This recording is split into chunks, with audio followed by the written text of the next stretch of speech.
अस्सलाम वालेकुम। आज हम लोग मौजूद हैं सखर बिराज कॉलोनी में। ये यूसी 7 का इलाका है और ये उस्मानिया मस्जिद है जो बिराज कॉलोनी की सबसे बड़ी मस्जिद है। और ये आपको दिखाते हुए चले कि 6 महीने से यहाँ पे मुसलसल गंदा पानी खड़ा हुआ है। ये हमारे जो म्युनिसिपल कमिश्नर हैं, ये उनकी नाअहली है। ये उनका मुंह बोलता हुआ सबूत है कि वो खुद इस करप्शन में इन्वॉल्व हैं।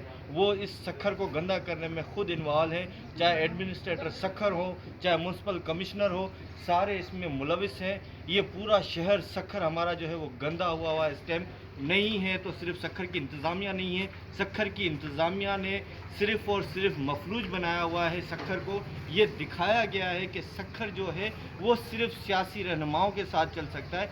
एडमिनिस्ट्रेटर या म्युनिसिपल कमिश्नर ये किसी भी खाते में नहीं आते, क्योंकि इनको काम का पता ही नहीं है। इन्होंने सिर्फ काम करना है तो सियासी बुनियादों पे काम करना है। इन्होंने काम करना है तो सिर्फ़ और सिर्फ सियासी इशारों पे काम करना है। इन्होंने यस मैन बनना है तो सिर्फ सियासी लोगों का यस मैन बनना है। लेकिन यहाँ पे इन्होंने काम नहीं करना। आवाम जी रही है, आवाम मर रही है, किसी को कोई परवाह नहीं है। ये सखर के म्युनिसिपल कमिश्नर, ये आपके और जो एडमिनिस्ट्रेटर साहब हैं, ये आपके एडमिनिस्ट्रेटर पे ये एक बहुत बड़ी चमाट है।